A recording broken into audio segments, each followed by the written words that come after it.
So how to go and practice your acting from the comfort of your own home? That's the big question. Maybe you have to do it because you got work and you can't fit it in your schedule to go to your acting classes. Maybe you just can't go and afford it because acting classes can be expensive. Or maybe you're just like, hey, I don't know if I want to do acting yet. Maybe I want to try it out, and you don't want to go and commit to a class quite yet. Whatever your circumstance may be, in this video, I'm going to give you 3 effective ways that you can go and begin practicing your acting from the comfort of your own home today. So point number 1 requires you to go and pull out your phone and record yourself and get rid of your mirrors. The mirror is the death of an actor. Now, this doesn't mean that you can never go and use a mirror, but generally speaking, it'll hurt you more than help you. And this is the big reason, because you're using the mirror wrong. If you have a mirror here and it's watching you, well, if you're here and you're doing your scene, you're doing your monologue, well, you got to see what you look like because you're using the mirror. So in order to do that, you're gonna have to move your eye line so your eye is looking this way, but your body is doing this. And this is really awkward because we don't do this in our everyday life. And we end up practicing something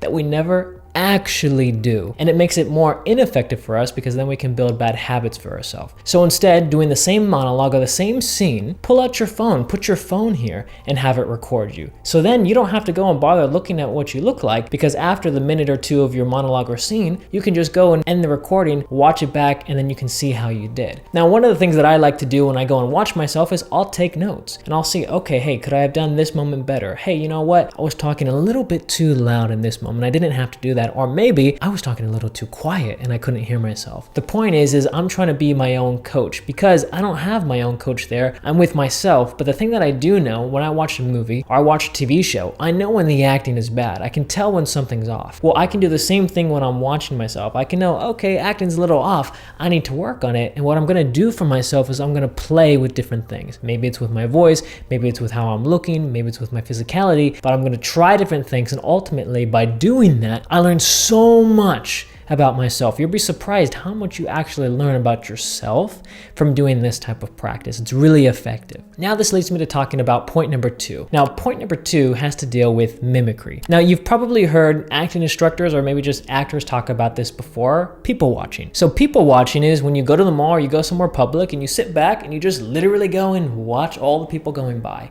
Everybody has a unique walk, they have a unique way of speaking. Everything is different about all these people walking by. You have 2 people walking by who are very confident, but they're gonna walk differently. Or people who you can tell, hey, maybe they're a little bit more introverted, maybe a little bit more shy. They're not always walking the same way. Now, here's the next step beyond people watching. It's the act of mimicry. And what I recommend you do is to find somebody, hopefully just starting out with this exercise, different from yourself. So if you're a typically shy person or insecure person, go and find somebody who's outgoing to mimic. Or vice versa, if you're typically a really confident person and outgoing, find someone more shy to mimic for yourself. And then you're gonna pull out your phone and then you're gonna record yourself behaving as that person, maybe doing a scene, doing a monologue, or maybe just recording yourself for 5 minutes just to see if you can inhabit that person physically within their body, maybe even tonally within their voice. Because as actors, we're a whole orchestra, we're a whole band. We have our face, that's one instrument, our voice is another instrument, our physicality is another instrument, and when all of those come together in harmony, we make a really great song. But when one of those things are off, it doesn't work and it doesn't fit. So what we do then is we can use mimicry and recording ourselves to see, hey, did I inhabit this person enough? Because you're aware of how they behave and how they act. If you're picking somebody who you're relatively close to, that would be, again, a neighbor, that could be a friend, that could be a colleague, as long as it's somebody who's more opposite than you, that gives you something to play off of. So this next one is going to require you to go and find a scene and record yourself mimicking that scene. So if there's a scene with Johnny Depp or Leonardo DiCaprio or Viola Davis or whichever actor or actress you pick, you're going to go and watch that scene, you're going to go and memorize the lines, and then you're going to go and try and recreate that scene, recording yourself to see how you did with your acting. Now, here's the big problem that a lot of actors will fall into. They're going to pick the saddest, most angry, most emotional scene possible, but that's going to be completely wrong for you to do. And here's why. If you're learning piano, you shouldn't be starting with Beethoven's Moonlight Sonata. You should be starting with Happy Birthday and then working your way up to that great piece. Well, the same is with acting. Don't go and pick a scene where it's really high and emotional and something that you can't achieve right now today. Do what you can achieve. Do that Happy Birthday scene. Do an easy scene first.